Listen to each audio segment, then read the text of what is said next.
Welcome students. இன்றைக்கி நம்ம coordination கெமிஸ்ட்ரியில் காம்ப்ளெக்ஸஸோடைய ஜாமெண்ட்ரியை predict பண்ணுற ஒரு தியரி, அது வந்து விபி தியரி. அதை பற்றி தான் இன்றைக்கி பார்க்க போகிறோம். இந்த தியரியை சொன்னவர் வந்து லின்னஸ் பாலிங் அப்படின்றவர். இந்த தியரியுடைய பாஸ்டுலேட்ஸ், அதாவது கருதுகோள்கள் அப்படின்னு பார்த்தோம்னா, இந்த தியரி பிரகாரம் சென்ட்ரல் மெட்டல் அயான் இருக்கு இல்லையா, அது வந்து தன் கோஆர்டினேஷன் நம்பருக்கு சமமான வேக்கண்ட் ஆர்பிட்டால்களை வந்து பெற்றிருக்க வேண்டும். So central metal ion makes available vacant orbitals equal to its coordination number.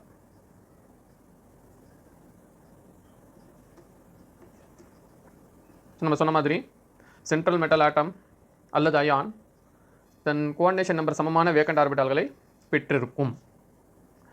இந்த வெற்று ஆர்பிட்டால்கள் இருக்கு இல்லையா, எலக்ட்ரான் நிறைந்த லிகாண்ட் ஆர்பிட்டால்களுடன் ஓவர்லாப் செய்து கோவலன்ட் பாண்டை ஏற்படுத்தும். ஸோ நமக்கு வந்து லிகாண்ட் மெட்டல் கோவலன்ட் பாண்ட் உருவாக்கும். இப்படி ஓவர்லாப்பிங்னால இந்த ஆர்பிட்டால் ஓவர்லாப் அதிகமாக இருந்ததுன்னா, மேக்ஸிமம் ஆர்பிட்டால் ஓவர்லாப் இருந்துச்சுன்னா, ஒரு ஸ்ட்ராங் பாண்ட் வந்து நமக்கு கிடைக்கும். அந்த பாண்டுக்கு வந்து சிக்மா பாண்ட் அப்படின்னு சொல்லலாம்.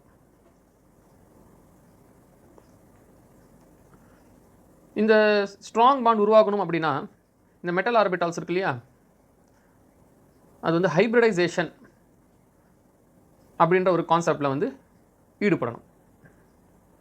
ஸோ நம்ம ஹைப்ரிடைசேஷன் ஏற்கனவே தெரியும், mixing of orbitals. So atomic orbitals வந்து இன்டர்மிக்சிங் நடந்தால் we will get a new orbitals, which அதுக்கு பின்ன வந்து ஹைப்ரிட் ஆர்பிட்டால்ஸ் அப்படின்னு பேர். இந்த ஹைப்ரிட் ஆர்பிட்டால்ஸ் உடைய அட்வான்டேஜ் பார்த்தோம்னா, இது வந்து டைரக்ஷனல் இன் நேச்சர். இதோடைய பண்புகள் அப்படின்னு பார்த்தோம்னா டைரக்ஷனல். அப்போ டைரக்ஷனலாக இருக்கும்போது என்ன ஆகும் அப்படின்னா, நமக்கு டெஃபினட் ஜியாமெட்ரி கிடைக்கும். ஸோ அந்த காம்ப்ளெக்ஸுக்கு ஒரு குறிப்பிட்ட ஜியாமெட்ரி கிடைக்கணும் அப்படின்னா, அந்த மெட்டல் ஆர்பிட்டால்ஸ் வந்து ஹைப்ரிடைசேஷனில் இன்வால்வ் ஆகணும். இப்போ ஒரு குறிப்பிட்ட கோஆர்டினேஷன் நம்பர் இருந்ததுன்னா, அதோடைய ஹைப்ரிடைசேஷன் என்னன்னு நமக்கு தெரிஞ்சதுன்னா, அதோடைய ஜியாமெட்ரியை வந்து நம்ம சொல்லலாம். ஸோ இதை வந்து ஒரு டேபிள் மூலமாக நமக்கு வந்து கொடுத்துருக்குறாங்க. ஸோ கோஆர்டினேஷன் நம்பர் 2 அப்படின்னு இருந்துச்சுன்னா, ஹைப்ரிடைசேஷன் அந்த மெட்டல் ஆர்பிட்டால்ஸோடைய ஹைப்ரிடைசேஷன் வந்து எஸ்பியாக இருக்கும். அப்போ நம்ம கிடைக்கிற ஜியாமெட்ரி வந்து லீனியர் ஜியாமெட்ரி. கோஆர்டினேஷன் நம்பர் 3 அப்படின்னு சொன்னோம்னா, ஹைப்ரிடைசேஷன் வந்து SP3 அப்படின்னு சொல்லுவாங்க. ஸோ ஜியாமெட்ரி வந்து ட்ரைகோனல் பிளேனார். கோஆர்டினேஷன் நம்பர் 4 இருந்ததுன்னா, கோஆர்டினேஷன் நம்பர் 3 இருந்துச்சுன்னா SP2. கோஆர்டினேஷன் நம்பர் 4 இருந்துச்சுன்னா SP3. இப்போ நமக்கு வந்து டெட்ரா ஹெட்ரல் ஜியாமெட்ரி கிடைக்கும். அதே கோஆர்டினேஷன் நம்பர் 4ஆகவே இருந்து DSP2 ஹைப்ரிடைசேஷனாக இருந்ததுன்னா, நமக்கு வந்து ஸ்கொயர் பிளேனார் ஜியாமெட்ரி கிடைக்கும். கோஆர்டினேஷன் நம்பர் 5 இருந்ததுன்னா DSP3 ஹைப்ரிடைசேஷன், அது வந்து ட்ரைகோனல் பை பிரமிடல் ஜியாமெட்ரியை கொடுக்கும். கோஆர்டினேஷன் நம்பர் 6 இருந்தால் 2 வாய்ப்புகள் இருக்குது. ஒன்று D2SP3 ஹைப்ரிடைசேஷன், அப்போ வந்து ஆக்டாஹெட்ரல் ஜியாமெட்ரி கிடைக்கும். இன்னொன்று வந்து SP3D2 ஹைப்ரிடைசேஷன், அப்போவும் நமக்கு வந்து ஆக்டாஹெட்ரல் ஜியாமெட்ரி தான் கிடைக்கும். இதில் இந்த D2SP3 அப்படின்னா, இந்த D ஆர்பிட்டால்ஸ் வந்து n-1 D ஆர்பிட்டால்ஸ், அதாவது n-1 சொன்னோம்னா அவுட்டர் மோஸ்ட் ஆர்பிட்டாலுக்கு முன்னாடி இருக்கக்கூடிய ஆர்பிட்டால், அதான் n-1. இப்போ இங்கே பார்த்தீங்கன்னா, இது வந்து அவுட்டர் மோஸ்ட் ஆர்பிட்டால்னு கருதுக்கிட்டோம்னா, n-1 இந்த ஆர்பிட்டாலை குறிக்கிறது தான் வந்து அவுட்டர் மோஸ்ட் ஆர்பிட்டால். ஸோ இங்கே n-1 இன்னர் ஆர்பிட்டால்ஸ் வந்து இன்வால்வ் ஆகும். இன்னர் D ஆர்பிட்டால்ஸ் இன்வால்வ் ஆச்சுன்னா D2SP3. இல்லை ND ஆர்பிட்டால்ஸே இன்வால்வ் ஆகுது, அவுட்டர் ஆர்பிட்டால்ஸே இன்வால்வ் ஆகுது அப்படின்னா SP3D2 ஹைப்ரிடைசேஷன். ஸோ இங்கே ஏன் D2 முன்னாடி போடுறாங்க, இங்கே பின்னாடி போடுறாங்க அப்படின்றதுக்கு விளக்கம் வந்து, எந்த D ஆர்பிட்டால்ஸ் இன்வால்வ் ஆகுது, அது அவுட்டர் மோஸ்ட் ஷெல்லுக்கு முந்தைய ஷெல்லுடைய ஆர்பிட்டால்ஸ் இன்வால்வ் ஆகுதா, இல்லை அவுட்டர் மோஸ்ட் ஷெல்லில் இருக்கிற D ஆர்பிட்டால்ஸ் இன்வால்வ் ஆகுதுன்னு வச்சுன்னா இந்த D2SP3 SP3D2. ஆனால் ரெண்டுத்துக்குமே வந்து ஜியாமெட்ரி வந்து நமக்கு ஆக்டா ஹெட்ரல் தான் கிடைக்கும். ஸோ இதெல்லாம் வந்து லின்னஸ் பாலிங்குடைய பாஸ்டுலேட்ஸ். அடுத்தது அவர் என்ன சொல்கிறாரு, சில லிகான்ஸ் எல்லாம் வந்து ஸ்ட்ராங் லிகான்ஸ் அப்படின்னு சொல்கிறார். ஏன் ஸ்ட்ராங் அப்படின்றதுக்கு விளக்கம் எல்லாம் சொல்லலை. அவருடைய பாசிட்டிவ்ஸில் பார்த்தோம்னா carbon monoxide, cyanide, ethylene diamine, ammonia இந்த மாதிரியான லிகான்ஸ் எல்லாம் இருக்கு இல்லையா, இதெல்லாம் ஸ்ட்ராங் லிகான்ஸ் அப்படின்னு அவர் கருதினார். ஸோ அப்படி ஸ்ட்ராங் லிகான்ஸ் இருந்தால் என்ன ஆகும்னா, நம்ம எக்ஸாம்பிளில் பார்ப்போம். இது வந்து மெட்டல் ஆர்பிட்டால்ஸை ஹைப்ரிடைசேஷனுக்கு முன்னாடி பேரிங்கை ஏற்படுத்தும். Pairing of metal orbitals takes place.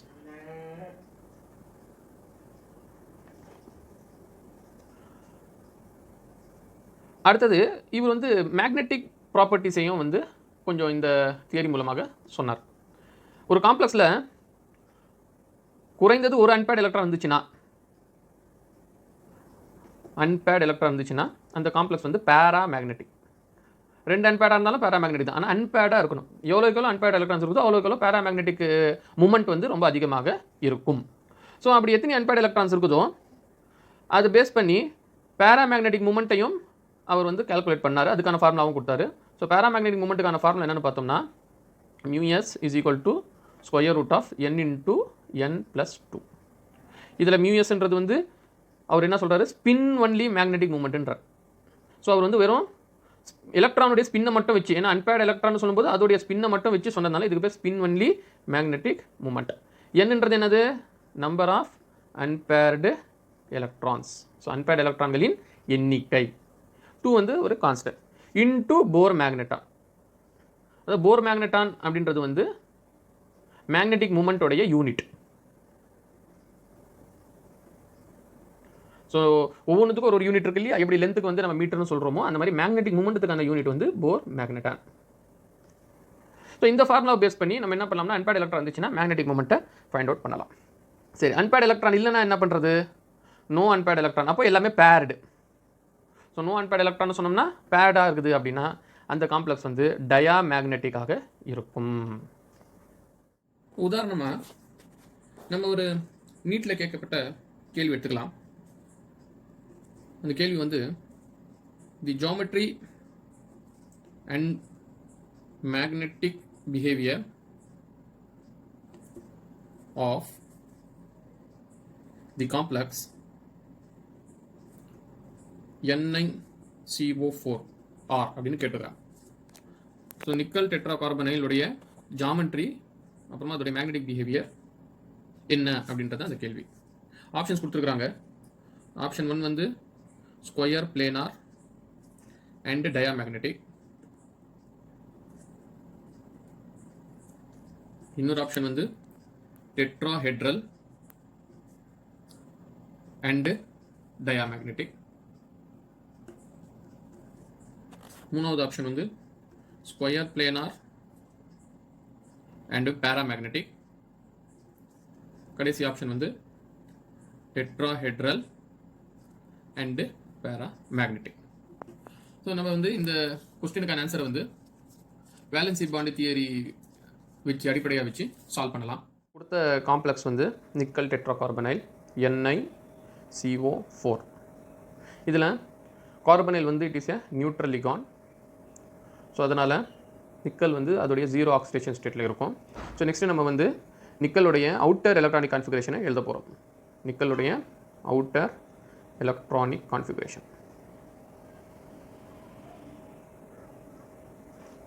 Atomic number வந்து 28 நிக்கலுக்கு. ஸோ அதோடைய அவுட்டர் எலக்ட்ரானிக் கான்ஃபிகரேஷனை 3d8 4s2 எழுதலாம். ஸோ இது ஈஸியாக ஞாபகம் வைக்கிறதுக்கு இந்த அட்டாமிக் நம்பரில் இருக்கிற 8 வந்து டிக்கும் 2 வந்து எஸ்ஸுக்கும் போட்டுடலாம். அடுத்தது இந்த அவுட்டர் எலக்ட்ரானிக் கான்ஃபிகரேஷனான ஆர்பிட்டால்ஸை நம்ம வந்து வரைய போகிறோம், அதாவது பாக்ஸ் போட்டு காட்ட போகிறோம். So outer orbitals of nickel. D வந்து மொத்தம் 5 ஆர்பிட்டால், அதனால் 5 பாக்ஸஸ் போடுறோம்.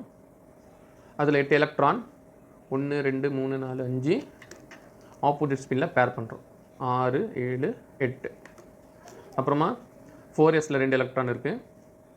அப்போ 4p நம்ம எடுத்துக்கிறோம், அது வந்து எம்டியாக இருக்குது. அப்போது 3d8 4s2 4pல ஒன்றும் இல்லை. அடுத்து நம்ம லிகாண்டோடைய நேச்சரை பார்க்குறோம். நம்ம ஏற்கனவே விபி தியரியில் சொன்ன மாதிரி கார்பன் மோனாக்சைடு வந்து ஸ்ட்ராங் லிகான். ஸோ ஸ்ட்ராங் லிகானால் என்ன பண்ணோம்னா இந்த எஸ்ல இருக்கிற 2 எலக்ட்ரான்ஸை இந்த டி ஆர்பிட்டாலுக்குள்ளே கொண்டு போய் பேர் பண்ண வைக்கும். ஸோ இந்த presence of ligand outer orbitals of nickel எப்படி இருக்கும்னு பார்த்தோம்னா இப்படி இருக்கும்.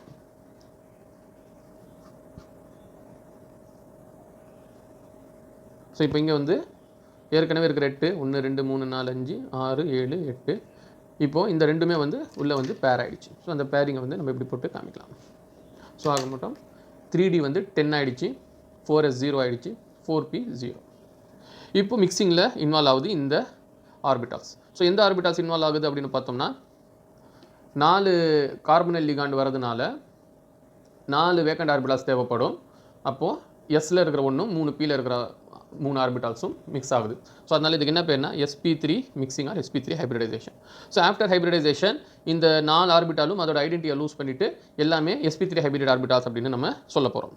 So hybridized orbital of nickel இந்த காம்ப்ளெக்ஸ். ஸோ இந்த காம்ப்ளெக்ஸில் வந்து அது ஹைப்ரிடைஸ் ஆர்பிட்டால்ஸாக இருக்க போகுது. அப்போ நம்ம அதை வந்து இப்படி காட்டலாம். 1 2 3 4 5. இப்போ இது மிக்ஸ் ஆகினால எல்லாமே ஒரே எனர்ஜி கொண்டதாகிடுச்சு. ஸோ ஃபஸ்ட்டு வேறு டிஃப்ரென்ஸ் இன் எனர்ஜி இருந்துச்சு, இப்போ நோ எனர்ஜி டிஃப்ரென்ஸ். பேரும் ஒரே பேர் தான், sp3 ஹைப்ரிடைஸ் ஆர்பிட்டால்ஸ். இது 3d10. இப்போ ஏற்கனவே 10 எலக்ட்ரான் டீல இருக்கிறத நம்ம அப்படியே ஃபில் பண்ணிக்கிறோம். இப்போது இந்த லிகாண்ட் கார்பனில் கொடுக்கக்கூடிய 8 எலக்ட்ரான் 4 பேரை வந்து இந்த sp3யில் இருக்கக்கூடிய 4 ஆர்பிட்டால்ஸில் ஃபில் பண்ணிடுறோம். இப்போ பார்த்தோம்னா ஜாமெட்ரியை ப்ரெடிக்ட் பண்ணலாம். எப்படி ப்ரெடிக்ட் பண்ணுறது? sp3 ஹைப்ரிடைசேஷன் வந்தாலே நம்ம ஏற்கனவே டேபிளில் பார்த்துருக்குறோம், டெட்ராஹெட்ரல் ஜாமெட்ரி. அடுத்தது மேக்னெட்டிக் மூமெண்ட்டையும் நம்ம வந்து சொல்லலாம்.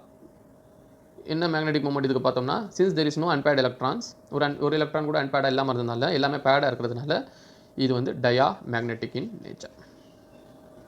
ஸோ அதனால் நம்ம ஆப்ஷனில் பார்த்தோம்னா ஆப்ஷன் நம்பர் 2 வந்து கரெக்ட் ஆன்சராக இருக்கும். தேங்க்யூ.